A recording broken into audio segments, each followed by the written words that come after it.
Right, so Luke Sinwell, UJ Associate Professor's work entitled The Participation Paradox Between Bottom-Up and Top-Down Development in South Africa sees the cover image of the UJ Press book drawn from Ayanda Mabulu's collection of artwork. So he joins us in studio perhaps to chat about this.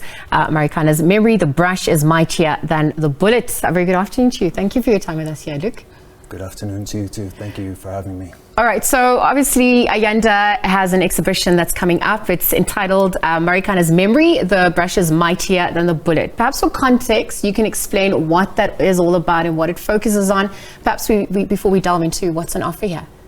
Yeah, so that exhibition, which will take place on the 16th of June, is centered around Marikana, and especially what happened almost 11 years ago. We're approaching the 11-year commemoration on 16 August, but we decided that since 16th June is a holiday where people were killed, and one of the main demands that people in Marikana and the trade unions have had is to make 16 August a memorial day where we remember the people who died in Marikana.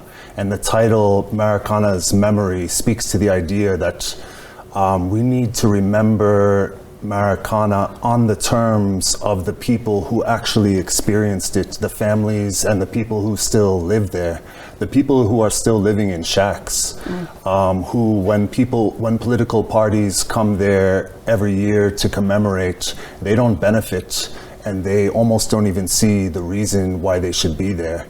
And then the reason why we involve artwork, creativity, and writing, the title means that process and writing and painting can actually be more powerful than the R5 rifles capable of shooting 600 rounds per minute that took out the 34 mine workers on 16 August. Absolutely. And then let's bring in your work at this point, because you had a book launch on the 7th of June, which obviously used the cover, used Ayanda's work on your cover. Perhaps you could speak to the relationship or the significance thereof, and then really what the participation paradox then focuses on. Yes, so the paradox, the participation paradox is where people are listened to, or they feel that they're heard. Their voices, like the youth voice, you'll hear people coming into 16 June saying we need to amplify the voices of the people. Yeah. We need to empower the people. We need them to participate in deciding what should be next. How should our democracy look like? But then the paradox comes in because it looks nice, but that participation and voice ends up happening on the terms of those in power within a framework of racial capitalism. So you find that post 1994, so many years have passed since 1976.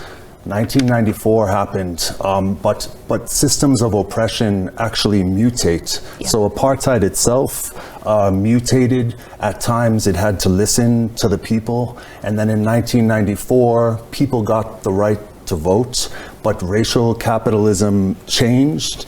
But basically the same system remained in place that serves to perpetuate systems of oppression. So the painting actually reveals the true face of the monster that is sucking the blood and dignity of the people. So on the cover you see a cow. So it's initially there was a publisher called McGill University Press who actually originated the book, but then a new publisher where I'm based, UJ Press, they actually asked me, what do you want on the cover? And then I spoke to Ayanda and I was surprised that they were liberal enough to put a dead animal bleeding into the capitalist machine, feeding the capitalist machine. So while people are participating, it suggests that while people are participating, time is passing and the system is being reinforced and people's dignity is being taken while people's voices are being heard. Absolutely, and I think as we shine a spotlight on the issues that plague the youth, particularly during Youth Month, what conversation should we then be having at this point? How do these dynamics affect them? The collateral damage of transformation for the youth as the future labor force to date? Well, it's almost difficult to talk about the future labor force when so many people are just, struggling. Even you find, if you drive around Johannesburg, you see people just sitting. They can't get work. You see people, you've probably seen people directing traffic. They can't find something to do. So they've been disempowered, and you can't really be dignified, if you don't have work, and you can't support your family if you don't have work.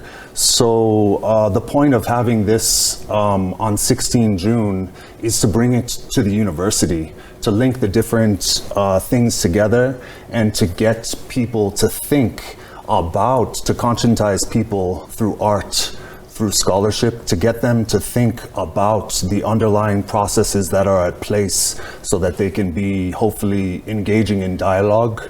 And then, we collectively come up with a way forward within our university and with the public at large as we try to bridge the gap between, the ivory tower in the university and most people who can't access the university. I wonder, through your work, the conversations that obviously, all the themes explored as well, how do we begin to heal through it as well? We can pause, we can reflect, how we begin to dismantle the racial capitalism you spoke of. How does neoliberalism also affect, when you're pushing for competition at the expense of human dignity? Well, most of the time, the problem is that we don't acknowledge that these systems of power are in place, not only on a physical level, but in a social domain. So we call it, like in the book, rules, values, and norms, which are hidden from ordinary people. You can't see it, but which operate within a university or within the workplace like this, that dictates what can be said and done. And then usually you find different kinds of window dressing that are there that don't ever get to the underlying process. So it's to bring out that this is happening, and then to look at a specific case study that emphasizes all the different things that are happening, all the people who have been listened to, that you are amplifying voice, but because that happens within a system that's designed to oppress the vast majority of people, we don't see any meaningful material change in people's lives. Are you hopeful at this point, just very quickly in conclusion? Yeah, we're hopeful that at least in terms of the work that we're doing, that we are trying to spread between the different universities. For example, so leading up to the memorial lecture that we hope to have on 16 August, we're bringing together different sociologists, interdisciplinary work, artists. In a way, for the most part, they are excluded, even though they are the culture. They are the culture, the heritage, and they're more in touch with the everyday experiences of ordinary people. So we feel that by bringing the different threads together, that possibly there can be a dialogue that happens on the terms of the people who have been, victimized thus far. Luke, thank you for your time with us at the SABC, and thank you for sharing those sentiments. Perhaps continue the conversation on the back of a spotlight that has been shone during Youth Month.